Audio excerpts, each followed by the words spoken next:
এখন সকালবেলা প্রায় 9টা বাজতে যায়, আর খিদাও পেয়ে গেছে। কোনো রকমের কোনো অর্ডার আসেনি সকাল থেকে, তাই ভালো একটু খিদা পেয়েছে, যখন একটু কিছু বানানো যাক। তো মা এখানে চিড়ে দিয়ে একটা জিনিস বানাচ্ছে, তো সেটাই পুরো রেসিপিটা আপনাদেরকে দেখাবো, দেখুন। তো এখানে তেলের মধ্যে বাদামটা দিয়ে দেওয়া হয়েছে, বাদামটাকে একটু ভেজে নেবো, এটা কাঁচা বাদাম ছিল। আর এইদিকে আমি চিড়েটাকে ধুয়ে নেবো একটুখানি।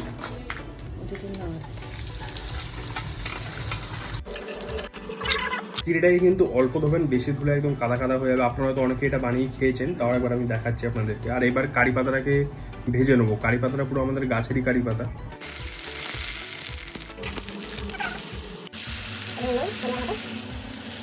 নুন দিয়ে দিয়েছি, এবার দিয়ে দেবো পরিমাণ মতন হলুদ। হয়ে গেছে, এবার দিয়ে দেবো পেঁয়াজ কুচি, আর ওর সাথে দিয়ে দেবো লঙ্কা, কুচিয়ে রাখা লঙ্কাগুলো দিয়ে দেবো। শুকনো লঙ্কা এখানে দিলাম না, শুকনো লঙ্কাটা দিলে একটু দেখতে ভালো লাগে। ভেজে রেখেছি কাঁচা বাদাম, আর দিয়ে দেবো কিছুটা কিশমিশ, আর এখানে কারি পাতা। আমি এগুলো সব দিয়ে দেবো, দিয়ে নিয়ে আমি এবার ভিজিয়ে রাখা চিড়েটাকেও দিয়ে দেবো।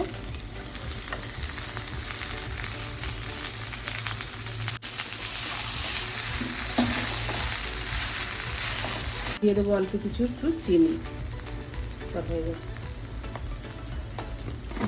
দিয়ে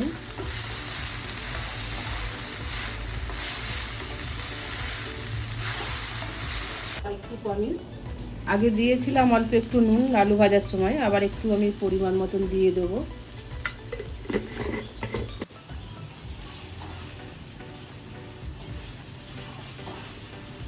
তা আমার চিড়ের পোলাও রেডি।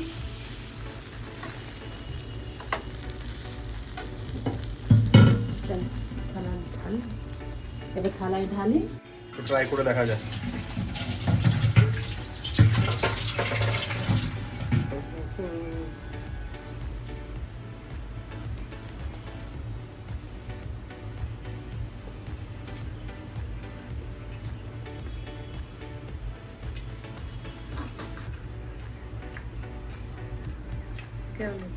ঠিকই আছে,